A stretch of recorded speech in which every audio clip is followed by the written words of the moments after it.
ជាដំបូងខ្ញុំសូមគោរពនិងជម្រាបសួរដល់លោកគ្រូអ្នកគ្រូសួស្តីដល់គ្រូសិស្សនិងសិស្សានុសិស្សទាំងអស់គ្នានេះខ្ញុំឈ្មោះលេងឈីលីនមកពីថ្នាក់គណិតរូបឆ្នាំទី1ចំនួនទី31នៃមជ្ឈមណ្ឌលគរុកោសល្យភូមិភាគខេត្តកំពង់ចាម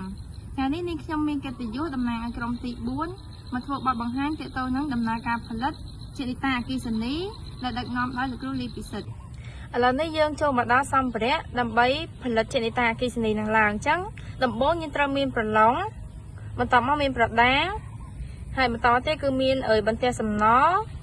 ហើយខ្សែតុងដែងមេដែកជើងទម្រ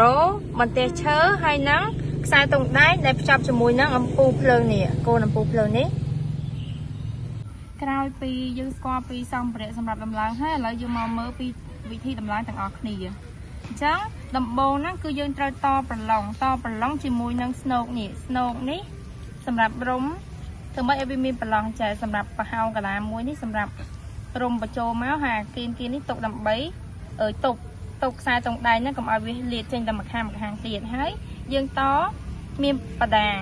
ដាងសងខាងនេះហើយបន្តមកទៀតយើងបិទបន្ទះសំណយើងបិទយ៉ាងណាកុំឲ្យបន្ទះសំណនេះនៅជាប់គ្នាធ្វើមិនឲ្យវាដាច់ចេញពីគ្នាបើសិនជាកាលណាដែលវាជាប់គ្នាវានឹងឆ្លងភ្លើងអញ្ចឹងពេលឆ្លងភ្លើងវាអត់ដើរទេហើយចំពោះរបៀបរុំខ្សែតុងដែងវិញគឺដូចគ្នាដែរយើងរុំយ៉ាងណាឲ្យបានជាមុខ4បែបនេះឆ្វែងជំវិញ4នេះហើយយើងទុកចុងខ្សែតុងដែងនេះឲ្យមកឈោម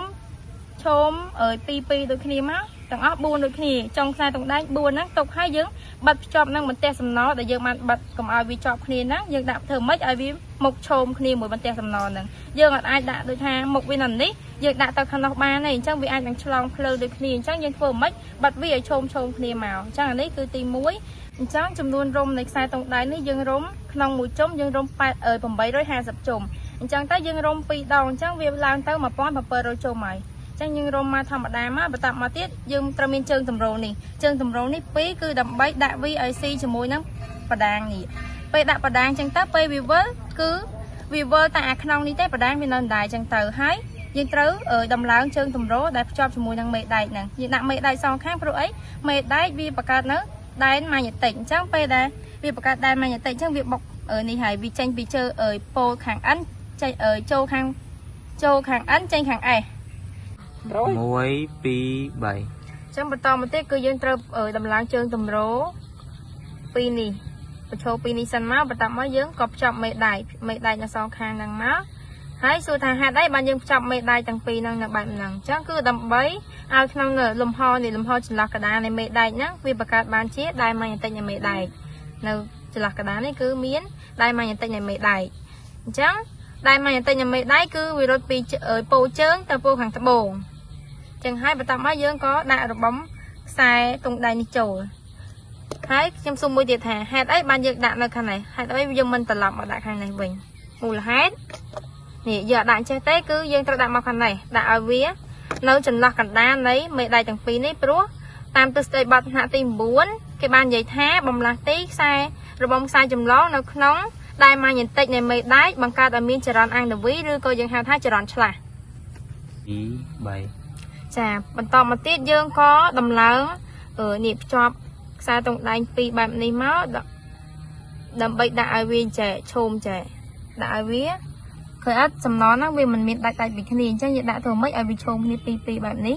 ដាក់បែបនេះមកដើម្បីយើងតភ្ជាប់ជាមួយនឹងចរន្តនេះខ្សែតុងដែងក្រោមនេះយើងតភ្ជាប់មកជាមួយនឹងគ្រឿងទទួលដែលយើងហៅថាអំពូលភ្លើងហ្នឹងយើងតភ្ជាប់មកបែបនេះដើម្បី